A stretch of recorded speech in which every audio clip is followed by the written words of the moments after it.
Boa noite, irmãos. Graça e paz. Eclesiastes capítulo 1. Vamos navegar aí do verso 12 até o verso 18.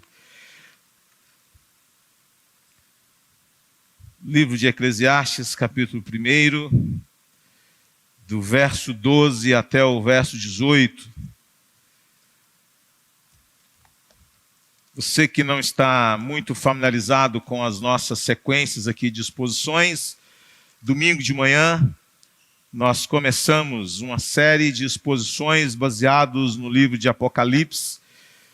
Demos uma pausa na exposição que vínhamos fazendo baseado no Evangelho de Jesus segundo Lucas e vamos falar do livro de Apocalipse diante de um ano cheio de coisas importantes, e essa série tem como objetivo mostrar o governo de Cristo, a autoridade de Cristo, a soberania dele.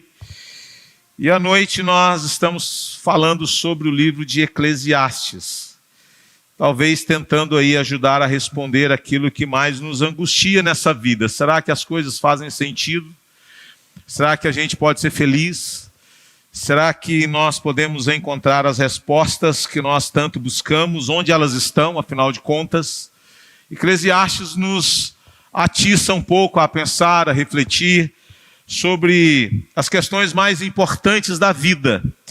E então nós vamos caminhar neste livro ao longo dos próximos domingos. E esse texto nos diz assim, Eclesiastes 1, de 12 em diante. Eu, o pregador, venho sendo rei de Israel em Jerusalém.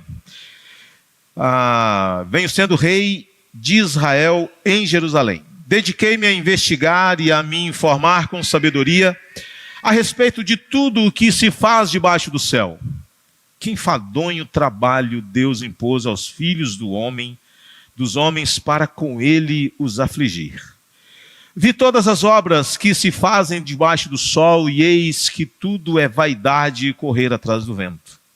Aquilo que é torto não pode ser endireitado, e o que falta não pode ser contado. Eu disse a mim mesmo, eu me tornei importante, e superei em sabedoria todos os que governaram em Jerusalém antes de mim. O meu coração tem tido larga experiência da sabedoria e do conhecimento. Assim procurei conhecer a sabedoria e saber o que é a tolice e a falta de juízo. Mas descobri que também isso é correr atrás do vento. Porque na muita sabedoria há muito enfado. E quem aumenta o seu conhecimento, aumenta também a sua dor. Senhor, obrigado pela tua palavra. Obrigado por esse livro tão desafiador. Um livro que vai nos ensinar, ó Deus, a olhar a vida na perspectiva correta. Que vai nos dar a direção, que vai mostrar para nós, ó Deus, onde está de fato a satisfação e a realização. Um livro que nos ensina, ó Deus, que nós podemos gastar tanto tempo, investir tanto e não encontrar as respostas que tanto desejamos. Dá-nos a tua bênção, dá-nos a tua graça, para que possamos, ó Deus, compreender a tua palavra e que possamos sempre nos alegrar em Cristo Jesus, nosso Senhor, e depositar sempre a nossa confiança na pessoa dele. É no nome dele que nós assim oramos, agradecidos. Amém. Irmãos, qual é o sentido da vida? Ou talvez o nome ou o título que poderíamos dar a este livro seria exatamente esse, o sentido da vida. E pensando nisso, Salomão, que é certamente ou possivelmente o autor deste livro, é alguém que vai se debruçar largamente, longamente, a tentar responder essas questões. E é muito interessante como que, à medida que a gente vai compreendendo a dinâmica deste livro e a forma como que ele, Salomão, ao olhar para todos os elementos e baseando naquilo que todos nós, debaixo do sol, sabemos e das coisas que nós desejamos, das coisas que nós almejamos, é a partir dessa premissa que ele então começa a levantar os questionamentos desse livro. É com essa perspectiva nossa, de pessoas que transferem para o trabalho, para os estudos, para as aquisições, para as conquistas humanas, para os sentimentos humanos, para os relacionamentos humanos, para os bens humanos, nessas coisas que tanto encantam e que atraem os nossos olhos e corações. De pessoas que transferem para uma boa conta bancária, um bom currículo acadêmico, um bom relacionamento, uma vida familiar, uma casa, alguma aquisição, algum bem, alguma coisa dessa natureza, a ponto delas, em adquirindo essas coisas, chegarem à seguinte conclusão: agora sim, ufa, até que enfim a vida agora é boa, até que enfim agora a vida faz sentido, até que enfim eu estou na escola dos meus sonhos, até que enfim eu estou no trabalho dos meus sonhos, até que enfim eu estou no relacionamento dos meus sonhos, até que enfim. Salomão, ele está, num primeiro momento, olhando a vida baseado naquilo que nós, seres humanos, normalmente fazemos. Estamos constantemente buscando, estamos constantemente procurando, estamos constantemente desejando, estamos constantemente querendo, e quando nós alcançamos o que nós queremos, nós ficamos com aquela sensação que vai durar muito pouco. Conseguir, até que a gente vai descobrir que o sentimento de realização passou e veio a frustração. E agora? Poxa, e eu que achava que aquilo seria o suficiente, não é mais. E eu que achava que ter aquele tipo de coisa seria o bastante, não é mais. Um ator americano, muito conhecido, Jim Carrey, ele falou algo assim muito instigante. Famoso, rico, aparentemente um cara muito bem sucedido na vida, mas ele declarou algo que eu acho que merece a nossa atenção. Ele diz: eu acho que todo mundo deveria ficar rico. Eu acho que todo mundo deveria ficar rico. Eu acho que todo mundo deveria ficar famoso. E eu acho que todo mundo deveria fazer tudo aquilo que sonhou. As coisas que nós mais desejamos, evidentemente. Quem é que não quer ter um pouco mais de dinheiro? Quem é que não quer ganhar um pouco mais? De vez em quando eu brinco lá em casa: hoje eu estou naquele dia que eu queria ser um milionário. E só ver assim o dinheiro se multiplicando na conta, as aplicações, sem ter nenhuma dor de cabeça, sem ter que fazer nada, sem ter que sair, sem ter que resolver, sem ter que fazer, comer aquilo que eu quero, andar pelo menos, quem sabe, por alguns momentos num bom carro, fazer aquela viagem naquele país, comer naquele restaurante, sei lá, alguma coisa assim. Ser rico por uma semana, talvez ajudaria um pouco. E ele diz: eu acho que todo mundo deveria ficar rico. Creio eu que ele disse isso porque ele sabe que talvez esse seja o maior desejo do ser humano: ter mais dinheiro na conta bancária. Mas eu não desejo apenas que as pessoas deveriam ficar ricas e famosas e fazer tudo aquilo que sonhou. Mas aí ele conclui dizendo: para que elas possam ver que não é a resposta. É interessante. Eu acho que todo mundo deveria ficar rico, famoso e fazer tudo o que sonhou, para que elas possam ver que não é a resposta. Salomão diz que não é a resposta. O saber, que não é a resposta. O ter, ele entende que a resposta não está nessas coisas. Eu quero pensar com os irmãos a respeito dessa busca pelo sentido da vida, tentando ser mais coerente aqui com o nosso texto, com a proposta do nosso texto. Mas um sermão para nós, hoje, do século 21, irmãos, que eu escolheria seria: seja sábio e creia na loucura do Evangelho. Brincando aí com as palavras, né? Seja sábio e creia na loucura do Evangelho. Porque é exatamente isso que o apóstolo Paulo ele vai falar, que Deus tornou louca a sabedoria do mundo. E quando ele fala do Evangelho, ele diz que o Evangelho ele é loucura. Então, em outras palavras, o sábio é aquele que crê nessa doideira de Deus. O sábio é esse que crê nessa loucura de Deus. Mas vamos então, pensando aqui nesse texto, o que ele tem a nos ensinar. E antes de entrarmos no texto, eu me lembrei de uma passagem bíblica de Mateus capítulo 9, verso 36. Passagem essa onde Jesus Cristo retrata e descreve a condição humana, atribuindo a elas duas coisas muito importantes e muito dolorosas. Diz a Bíblia que vendo Jesus as multidões, compadeceu-se delas. E o texto então vai nos explicar por que Jesus compadeceu-se das multidões.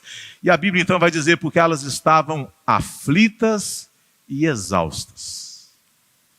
Meus irmãos, se nós pudéssemos assim avaliar a nossa existência, talvez existem poucas pessoas no mundo que não possam dizer assim: pastor, eu estou exausto.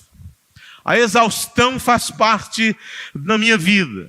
Dificilmente a gente vai encontrar alguém que não está, que não esteve, que não estará vivenciando um momento que nós podemos dizer de aflição.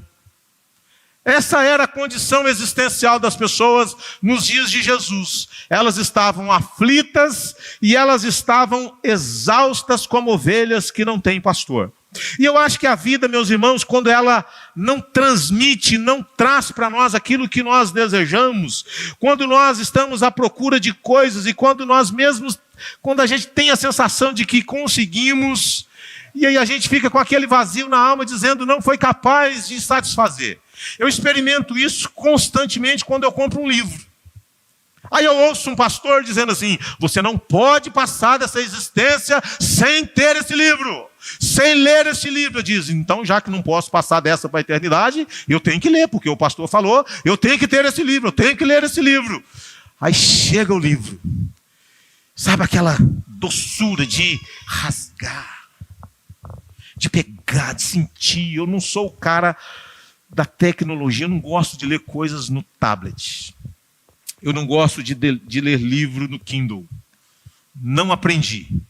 Tem trocentos, centenas, mas não consigo. Meu Kindle resolveu bugar. Fazer, já que você não me usa, eu vou entrar em crise. Não funciona mais. Pronto. Aí até que de repente eu fico com aquela sensação, puxa, passou rápido. Aí vem mais um pastor e diz, é campanha, é promoção, não pode faltar esses livros na sua biblioteca. E a gente vai acumulando coisas e de repente eu começo a viver a aflição de ter um monte de livro que eu separo todos os anos. Esse aqui eu vou ler esse ano. E chega no final do ano, o que acontece? Não li. Vem a angústia, vem a tristeza, vem o arrependimento. São coisas simples, evidentemente. Mas, meus irmãos, às vezes a gente adquire algo e a gente tem aquela satisfação momentânea, passageira, transitória. Salomão, então, está tentando nos ajudar a olhar a vida na ótica correta. E é tão bonito, irmãos, porque ele entende e sabe muito bem que desde quando os nossos pais, Adão e Eva, pecaram, ele sabe que nós passamos a olhar para a criação e transferimos para ela e atribuímos a ela o poder que ela não tem. Salomão, tendo a habilidade dada por Deus de ter uma sabedoria tão absurda como ele tinha, ele sabia que nós, seres humanos, nós transferimos para a criação aquilo que só o Criador é capaz de satisfazer. É por isso que nós estamos sempre procurando, sempre desejando, sempre correndo atrás, sempre tentando ter, sempre tentando obter, sempre tentando conquistar, porque na nossa concepção existencial, quando a gente tiver, é aí que a gente vai ser feliz. Quando a gente conquistar, é aí que é o lado bom da vida, aí vai ser o filé mignon da vida, até que de repente a gente descobre que isso não tem o poder de preencher, não tem o poder de satisfazer, não tem o poder de realmente me tornar alguém pleno. Salomão sabia muito bem disso. E é por isso que ele usa termos que arremete aqui ao livro de Gênesis. aquilo que aconteceu por causa do pecado dos nossos primeiros pais. E é por isso então que depois dele olhar para a criação de Deus, e ele nos convida a olhar para o sol, nos convida a olhar para o vento, nos convida a olhar para o rio, e desde quando nós estamos aqui, os rios estão fazendo o mesmo movimento, eles não mudam de direção, não inverte, não é? É sempre a mesma coisa, está sempre indo na mesma direção. O sol está repetidamente nesse movimento, nessa canseira enfadonha de nascer e de se pôr. Há anos, desde quando a gente está aqui, é esse mesmo movimento que a gente está fazendo, que a gente está vendo. Depois, então, de nos convidar a olhar para a criação, e ele diz, as coisas estão assim acontecendo repetidamente, geração vem, geração vai, nada novo debaixo do sol. Ele agora resolve, então, colocar a mão na massa. Ele resolve, então, fazer aquilo que nós fazemos. A gente conquista, a gente estuda, a gente labuta, a gente atinge um nível, e nós brasileiros gostamos muito disso, né, irmão? É muito raro, sim, se você pergunta a uma pessoa, o que você faz da vida? E você diz assim, não, eu sou um pedreiro. Não presta. Pedreiro? Pintor? Não. Você tem algum diploma acadêmico? Você pode ter e não usar, mas só de você ter já é alguma coisa para nós. Nós somos o povo que ama o tal do diploma. Não ter um curso superior para nós é um fracasso da vida existencial. Porque o brasileiro ama o tal do diploma. Para nós só faz sentido se tiver o diploma. O curso técnico, não muito. Mas o tal do diploma, esse sim, é o que nos dá aquela autoridade. E dependendo então da faculdade, não é? Aí sim o valor é maior. Se for de Harvard, nem... Aí pronto, irmão. Aí é tapete vermelho. Não é assim? Aí é tapete vermelho. Salomão, então, ele parte para fazer aquilo que para nós seria a coisa mais óbvia. Ele olha para a natureza e ele nos chama e nos convida a pensar e a refletir a respeito dessas coisas. E depois, então, desse momento de monotonia, não é? Nessa repetitividade sem fim, sem nada de novo, dessa vida entediante e frustrante, ele agora diz, é tempo agora de fazer algo diferente, é tempo de pesquisar, é tempo de estudar, é tempo de buscar a sabedoria. Eu quero, irmãos, pensando aqui nesse texto, tirar 3 coisas para nós. A primeira delas, verso 12 a 14, essa sabedoria que vai ser buscada. A sabedoria que vai ser buscada. Notem vocês que eu não preciso dizer muito que Salomão já era o homem mais o quê da sua época? Inteligente. Deus o dotou de uma capacidade diferente. O cérebro dele era diferente. As conexões eram fortíssimas. Se você lê Provérbios, irmãos, ele fala de praticamente todas as esferas da vida. Ele fala desde botânica até de coisas um pouco mais complexas. Era um homem que tinha um conhecimento muito amplo, muito vasto, mas apesar de ter recebido da parte de Deus essa capacidade dada pelo Criador, quando diz Salomão, pede-me o que quiseres, e ele diz, Senhor, não quero riqueza, não quero fama, não quero dinheiro, eu quero que tu me des sabedoria. E Deus fez isso com ele, mas notem que ele diz assim, eu, o pregador, venho sendo rei de Israel, em Jerusalém. Só ele, Davi, pôde usar essa prerrogativa, rei de Israel em Jerusalém. Porque a gente sabe que depois de Salomão houve a divisão do reino, não é? Então ele vai dizer que, apesar da sua capacidade de ser alguém inteligente, olha o que ele diz. Dediquei-me a investigar e a me informar com sabedoria a respeito de tudo que se faz debaixo do céu. Então notem que ele é alguém de um QI diferenciado. Mas apesar do seu QI diferenciado, ele não é um cara acomodado. Ele não é alguém que se se assenta em cima do seu QI, da sua capacidade intelectual avançada e avantajada e diz: eu já sei tudo, não preciso ler nada, não preciso pesquisar nada, não preciso buscar nada mais. Ele não é o preguiçoso, não é aquele inteligente incompetente, não é um cara que sabe que é competente, mas que não quer crescer, que não quer aprofundar, que acha que não pode aprender mais nada, que acha que não tem mais nada para ser lido, para ser pesquisado, para ser entendido, para ser compreendido. Ele não é esse homem. Ele é um homem que, apesar da sua inteligência, ele parte para buscar mais coisas. E essa expressão, quando ele diz investigar ou esquadrinhar aqui, ela dá a ideia de procurar as raízes de uma questão, é de tentar chegar no cerne das coisas e das questões mais importantes da vida. É como se ele estivesse procurando aqui com muito cuidado. E quando ele diz investigar, a ideia aqui é de investigar um assunto por todos os lados. É alguém, meus irmãos, que está querendo descobrir como as coisas funcionam. É alguém que está em busca de respostas para todas as coisas da vida.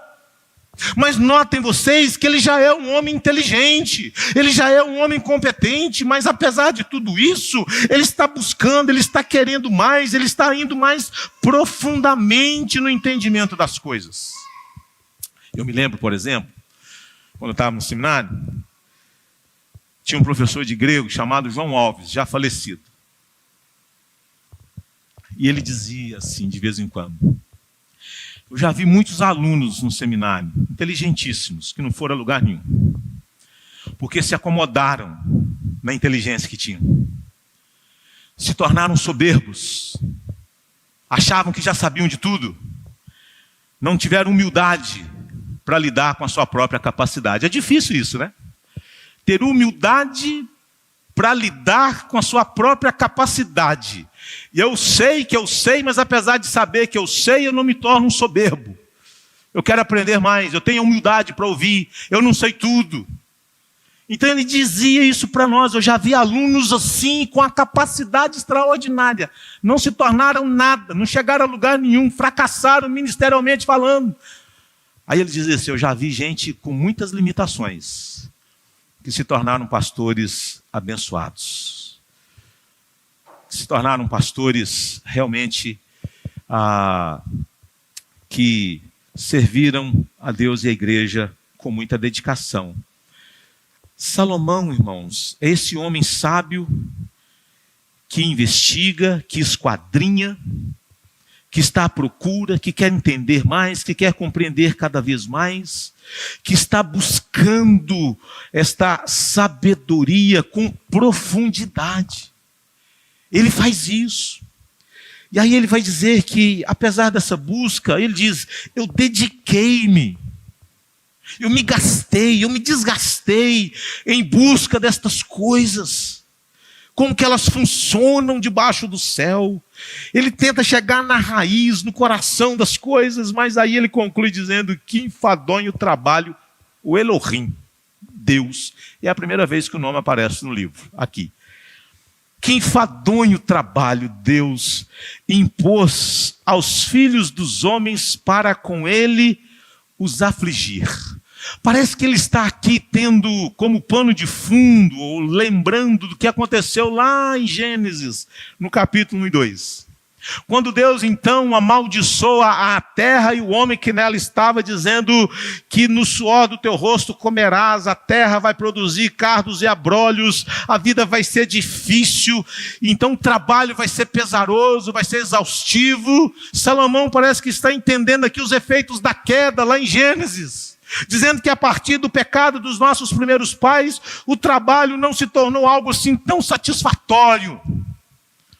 Por isso que a segunda-feira é maldita, é amaldiçoada, é repreendida.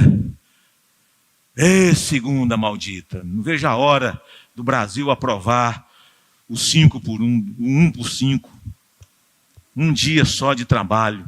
E tomara que seja. Qual vai ser esse dia de trabalho que a gente vai ter daqui a algum tempo nesse país? Porque do jeito que está, daqui a pouco vai ser isso, né? Eu estou inconformado com isso, irmão. Pense num homem que está inconformado com o que a gente está virando, ou vendo esse país se tornar. O povo brasileiro não quer trabalhar menos, o povo brasileiro tem que ganhar melhor. Se der para trabalhar em 2 empregos e ganhar, ter uma boa renda para realizar coisas, eu acho que a gente o faria. O povo não quer ficar em casa ganhando pouco. Isso não resolve a vida das pessoas. Isso não muda a vida das pessoas. É por isso que a gente não tem americano vindo para o Brasil, mas a gente tem brasileiros querendo ir para os Estados Unidos para trabalhar por hora. Não para ser registrado, não para ter CLT. Mas a gente acha que a CLT é a melhor das ideias que existiu no mundo. É a tal da CLT. A gente acha que foi das melhores invenções. É a tal da CLT. E a gente agora está querendo criar um meio de fazer com que as pessoas trabalhem menos, achando que isso vai melhorar a vida das pessoas. Mas a questão aqui não é trabalhista, a questão aqui é espiritual, que tem a ver também com o trabalho, não é? Mas Salomão, ele diz que enfadonho trabalho Deus impôs aos filhos do homem. Parece que Salomão está fazendo alusão aqui a Adão e os efeitos da queda. A partir dali, irmãos, o que é que pode satisfazer o nosso coração? E é por isso que ele está aqui nesses textos, empreendendo, buscando e partindo dessa premissa, porque ele vai dizer: vi todas as obras que se fazem debaixo do sol, e eis que tudo é vaidade e correr atrás do vento. E a questão aqui, meus irmãos, é que Salomão, ele foi alguém dotado de uma sabedoria incomum, e nesta parte de seu livro ele passa a discorrer sobre a educação, sobre a formação, sobre essa busca pelo conhecimento, por entender as coisas, por compreender as coisas. Às vezes eu ouço algumas expressões que eu fico assim cabuloso. Um dia desse, qual foi a expressão que o cara te perguntou lá, meu irmão? O que é a antimatéria? Um membro da igreja que virar para o pastor e perguntar assim, o que é a antimatéria?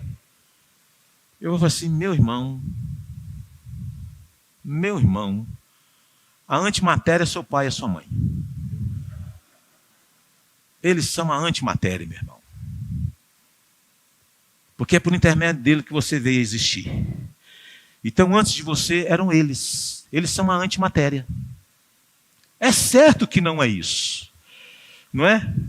Pastor, me explique a física quântica. Tem alguém aqui que entende de física quântica? Tem alguém? Ufa!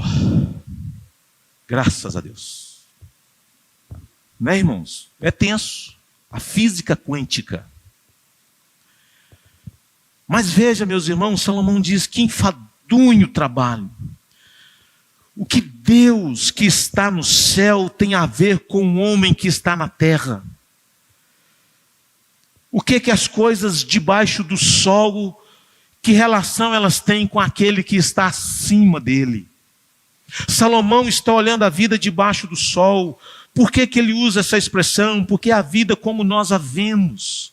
A vida sem Deus. É a vida da materialização das coisas, desse materialismo exacerbado que pode tomar conta do nosso coração, desse existencialismo que pode invadir a nossa alma, de achar que as coisas dessa vida vão ter sentido, vão ter significado, que eu não preciso de Deus, porque a matéria ela é capaz de satisfazer as coisas do meu coração. Quando Salomão diz debaixo do sol, ele está olhando como os seres humanos olham, olhando para as coisas dessa vida e tentando achar nelas aquilo que seja capaz realmente de satisfazer. Ele está buscando a sabedoria, porque então vamos vasculhar, se o conhecimento é capaz de satisfazer, eu vou me empreender, eu vou correr atrás, eu vou colocar vários diplomas em cima ali da minha, no meu escritório, eu vou atrás de tudo quanto é informação possível, porque o sentido da vida está no conhecimento. A realização, a satisfação. Ele então parte para buscar a sabedoria. Mas que coisa interessante, meus irmãos, porque a gente aprende, no verso 15, a limitação dessa sabedoria. Se do verso 12, 14, nós temos a sabedoria que é buscada, no verso 15 nós temos a sabedoria limitada. Olha o que ele diz. Ele se empreende a buscar, a conhecer. Ele diz que enfadonho o trabalho. Tudo é vaidade, correr atrás do vento. Não faz sentido. E aí então ele vai no verso 15 mostrar para nós que aquilo que é torto não pode ser endireitado. Por que é correr atrás do vento? Por que é vaidade, ele diz. E o verso 15 responde essas perguntas. Porque ele vai dizer assim, aquilo que é torto não pode ser endireitado, o que falta não pode ser contado. E você pergunta, o que é isso, pastor? Meus irmãos, Salomão percebeu rapidamente que a educação, por mais que ela seja buscada, ela é limitada. Ela pode encher a mente, mas ela não é capaz de preencher e transformar o coração. Para ele, o conhecimento traz uma frustração. Porque ele tem conhecimento, mas ele olha para a vida e diz, não dá para consertar tudo. Ele olha para a vida e ele diz, já que o sentido está na busca do conhecimento, então eu quero conhecer mais, eu quero entender mais, eu vou mergulhar profundamente nas questões complexas da vida, mas ele diz, é correr atrás do vento, porque aquilo que é torto não pode ser endireitado. Ele diz, a sabedoria não tem o poder de mudar e de consertar tudo. Você já teve essa sensação assim ou não? Aqui não é a teologia da Gabriela, que para o que nasce torto nunca se endireita. Eu nasci assim, vou ser sempre assim, vou morrer assim. Não é disso que o texto está dizendo. Está vendo? É bíblico. Eu sabia, cara. Não tem jeito. Está lá em Provérbios. Você não vai mudar nunca. Não é isso que o texto está dizendo. Viu, meus irmãos? Por favor. Para Salomão, o saber não ensoberbece. Paulo diz que o saber ensoberbece. O amor edifica. Para Salomão, não. O saber humilha. Humilha, sabe por quê, irmãos? Porque um médico, ele sabe como funciona muita coisa do corpo humano. Mas chega um determinado momento que o conhecimento dele não salva. Ele sabe um monte de coisa a respeito da anatomia, o ortopedista e tudo mais, mas ele não tem o poder para resolver tudo. Nós podemos ter conhecimentos extraordinários sobre um monte de coisa, mas o nosso conhecimento não significa que as coisas vão ser mudadas. Um engenheiro, por melhor que seja a sua formação, ele não é capaz de impedir prédios de ruir e desmoronarem. Os cientistas, por melhores que sejam, aqueles que têm a capacidade de prever temperaturas, e a Defesa Civil manda notícia dizendo, está chovendo forte, tome cuidado, não sei o quê, e a gente pode achar que eles conseguem prever as coisas, mas eles não têm o poder, são sabedoria limitada. Por maior que seja o conhecimento, por maiores que sejam as informações, a gente não consegue resolver todas as questões da vida. A gente não consegue solucionar todas as coisas. Estamos aprisionados. A sabedoria não resolve os nossos anseios, não resolve os nossos desejos, não é capaz de trazer soluções para as nossas frustrações. Por maior que seja o conhecimento, ele não será capaz de resolver e preencher todas as coisas. Nenhuma investigação será capaz de consertar aquilo que é imperfeito, que é deficiente, aquilo que é torto, torcido, pervertido e virado de cabeça para baixo. Como endireitar as coisas? A gente olha para os países que investem tanto em educação e eu te pergunto, qual o país que mais aborta criança no planeta Terra? É o país que possui talvez as melhores universidades do planeta Terra.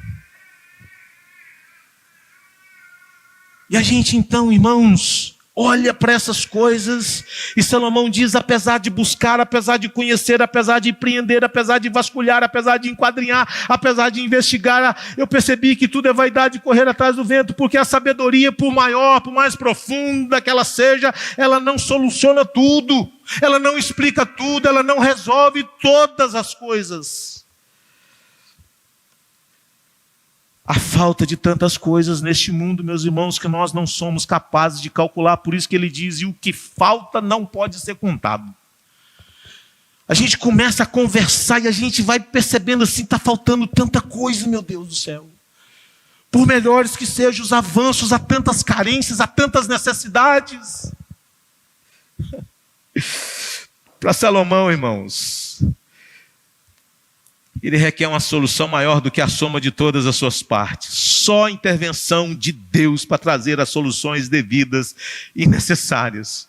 O saber humano, a ciência humana, as investigações humanas, por melhores que elas sejam, mas elas não vão solucionar todos os problemas. Elas não vão trazer todas as respostas. O entendimento das coisas, irmãos, não garante necessariamente a correção delas. A sabedoria deste mundo tem o poder de nos levar a entender e a diagnosticar aquilo que está errado. Talvez o diagnóstico aparentemente pode até acontecer, mas consertar aquilo que está torto, não. A gente pode até apontar a corrupção, mas a gente não consegue resolver a raiz dela. A gente pode até falar da maldade humana, mas a gente não consegue resolver a maldade humana. Não é assim? A gente pode até criar a Lei Maria da Penha, mas a Lei Maria da Penha não é capaz de impedir mulheres de serem abusadas, violentadas, mortas, agredidas. A gente não consegue. As leis, por maiores que elas sejam, elas não vão resolver o problema. Elas não vão solucionar o problema. Há muitas coisas que gostaríamos de mudar, mas a gente não consegue. Salomão, meus irmãos, não foi capaz apenas de identificar o que está errado no mundo, mas havia também a sensação de que está faltando coisas, mas ele não é capaz de saber como preencher aquilo que falta. Salomão olha para o mundo e ele diz, parece aquele quebra-cabeça que a gente vai colocando as pecinhas e de repente a gente diz, mas está faltando. E eu não consigo encontrar aquela que seja capaz de preencher tudo. É a sensação que ele tem. Ele se depara com essa realidade de uma sabedoria que é limitada. Mas eu acho que tem uma questão que aprofunda ainda mais. Uma sabedoria que é humilhada. Uma sabedoria humilhada. Olha o que ele diz no verso 16. E agora ele está falando com ele mesmo. Eu me tornei importante. O cara dá carteirada para ele mesmo. Eu me tornei importante. E superei em sabedoria todos os que governaram em Jerusalém antes de mim. O meu coração tem tido larga experiência da sabedoria e do conhecimento. E é tudo verdadeiro. Mas ele conta essas coisas para nos apresentar exatamente esse contraponto. Assim, eu procurei conhecer a sabedoria e saber o que é a tolice e a falta de juízo. Mas eu descobri que também isto é correr atrás do vento. Porque na muita sabedoria há muito enfado. E quem aumenta o seu conhecimento, aumenta também a sua dor. Deve ser muito duro para um grande médico que teve, talvez assim, um conhecimento tão profundo de tantas coisas do corpo humano.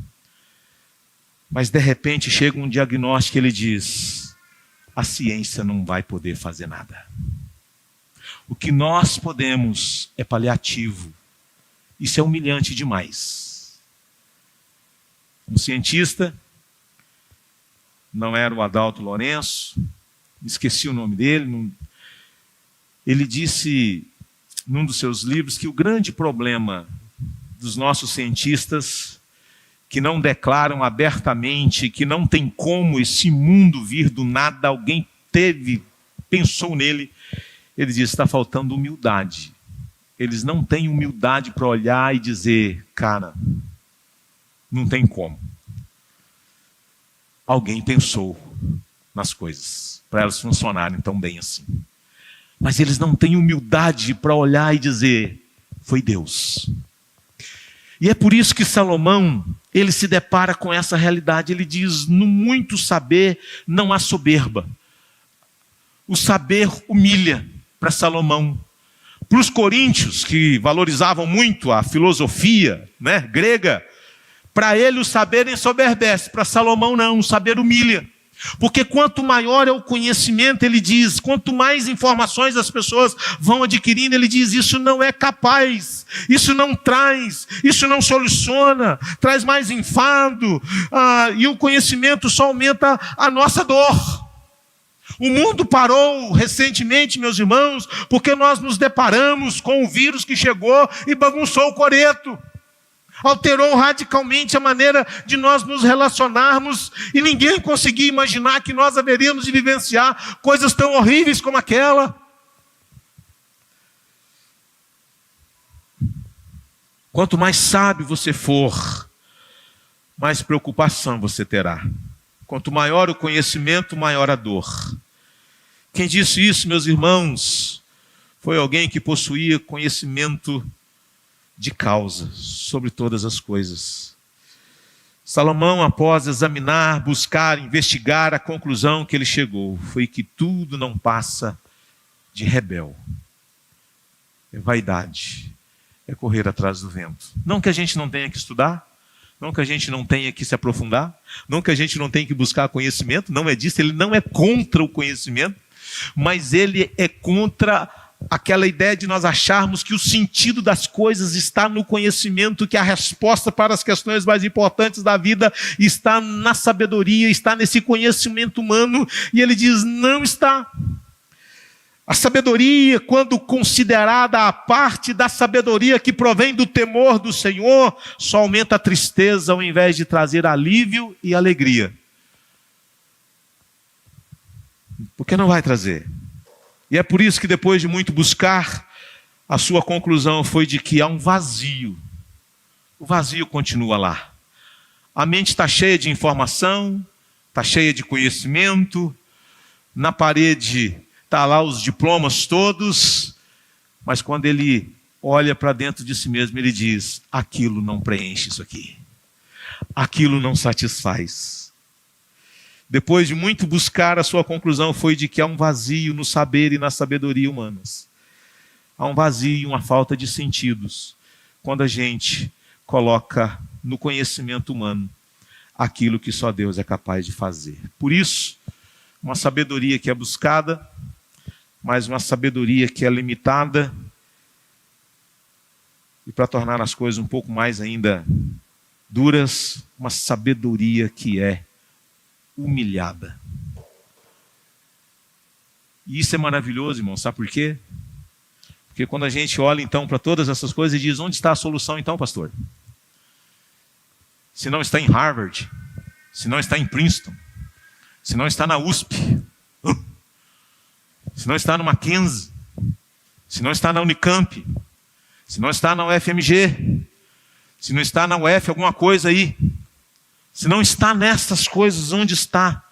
É por isso, irmãos, que Eclesiastes vai dizer, eu vou mostrar para você onde está o sentido da vida. Eu quero deixar duas aplicações apenas para a gente terminar. Primeiro, a verdadeira sabedoria, irmãos, está em se render à sabedoria de Deus em Cristo. Quer ser um sábio? Humilhe-se e busque a sabedoria que vem de Deus e foi revelada na pessoa de Jesus Cristo. Em Cristo, Deus tornou louca a sabedoria do mundo. Deus inverte as coisas e Deus gosta de fazer isso. Ele gosta de quebrar o script, o protocolo, o modus operandi do sistema. Cristo não é aquele herói que nós idealizamos. Ele está mais para o anti-herói. É pobre, é família humilde, é carpinteiro, é gente simples, família humilde. Ele não é nada daquilo que a gente idealiza na vida. Nem de longe, irmãos, a gente às vezes pensa assim, puxa, que família é essa? Gente que não tinha dinheiro para quase nada. Cristo não é o herói que a gente idealiza. Sua vida não foi nada atraente e o seu fim, menos ainda, morrer como um bandido, criminoso, marginal, a escória da sociedade. Irmão, você consegue imaginar que a escória da sociedade a eles estava destinada à morte de cruz? E que aqueles que viviam nos morumbis da vida, aqueles que viviam nos alfavives da vida, sequer falavam dos crucificados. Aqueles que viviam nos jardins da vida sequer falavam dos crucificados. Você consegue imaginar uma coisa tão absurda como essa? De não ter o nome de Jesus sequer mencionado na elite da sociedade de Jerusalém. Naqueles dias, tamanho era o ultraje, tamanho era a vergonha. Mas foi assim que o Filho de Deus morreu. Ninguém pegou, vamos ver as manchetes. Gente, vocês souberam o que aconteceu lá em Jerusalém? Um tal de Jesus. Não, irmãos. A elite não falava dos crucificados. Mas o Filho de Deus, que plano estranho. Alguém tão poderoso. Alguém que quando estava para ser crucificado, falou para os seus apóstolos, dizendo, eu poderia rogar a meu Pai, e poderia mandar agora, neste momento, uma legião de anjos. Irmãos, pare para pensar que um anjo só fez um estrago num país chamado Egito. Um anjo só. Eu não sei o que uma legião de anjos. A gente fala das bombas atômicas, irmãos. Eu acho que uma legião de anjos é esse poder absurdo de fazer coisas inimagináveis. Ele diz, eu poderia rogar a meu Pai, ele mandaria aqui agora. Mas ele diz, mas como que vai se cumprir as Escrituras? Irmãos, dar carteirada é fácil. O difícil é o cara que tem a carteirada não usar a carteirada. O cara da carteirada é fácil. Você sabe com quem você está falando? O difícil é a gente descobrir depois. Eu não sabia. Alguém chegava e falava assim, você sabe quem era o cara ali? Não. Pois é. É o Estênio Marços. Estênio Marços. Estênio Marços. Gente, o cantor. Estou brincando que o Estênio Marços está aqui com a gente. Né? O compositor. Não é possível. Pastor, por que o senhor não falou? Não é assim? A gente fica surpreendido. Porque o difícil, irmãos, é quando a gente tem as credenciais e não as usa. Aí a gente fica surpreendido. Aí a gente diz, uau! Mas o cara que às vezes tem as credenciais e usa a carteirada, a gente não gosta. Jesus é aquele que tem o poder e não usa. É o que tem as credenciais, mas ele diz, não vou me valer delas. Ele não se apegou aos seus direitos. Por isso que Paulo diz que ele, subsistindo como Deus, não julgou como usurpação ser igual a Deus, antes a si mesmo se esvaziou. Esvaziar não é deixar de ser Deus, mas é não usar o poder que tinha. Ele não quis. Ele quis se passar como servo, se tornar como um servo. E não um servo que tinha direito, mas era o pior, o mais humilde. Nossa! Isso é loucura, né, irmãos? Isso é loucura. Eu já falei para vocês, mas eu não me canso de repetir isso aqui. Quando eu estive na Coreia, nós visitamos muitas igrejas na Coreia do Sul. Igrejas riquíssimas, igrejas humildes, igrejas em lugares maravilhosos, assim, bairros e ruas e avenidas valiosíssimos, mas como também em periferia da cidade. E eu não me esqueço de um dia a gente numa igreja que nasceu na beirada de uma favela, esgoto a céu aberto. E o pastor há muitos anos ali. E a igreja cresceu, uma igreja de 20 mil pessoas, uma bênção. E ele disse assim, meus irmãos, num domingo, nós temos muitos irmãos que estão servindo aqui na igreja. Eles vão para o estacionamento, pega o guarda-chuva, manobram carros, orienta as pessoas, pega os ônibus da igreja, vai buscar os irmãos mais velhos, são motoristas. Mas durante a semana eles são CEOs. Eles estão movimentando milhões para suas empresas.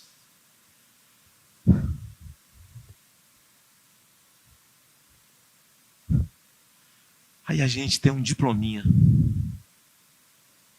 A gente chega de peito estufado, exigindo um monte de coisa, reclamando um monte de coisa. O evangelho é loucura, irmãos. A sabedoria humana tenta destronar Deus e colocar o homem no trono, tentando criar leis e regras para torná-lo feliz por meio delas. Mas isso não é possível.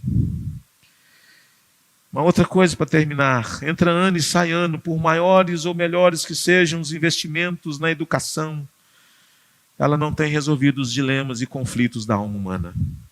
A corrupção, a violência, a ganância, crimes, o medo e tantas outras coisas, irmãos, só crescem. A nossa solução está em Jesus de Nazaré. O que eu e você precisamos, só Cristo pode resolver. Nada mais. Vamos ficar de pé? Vamos orar?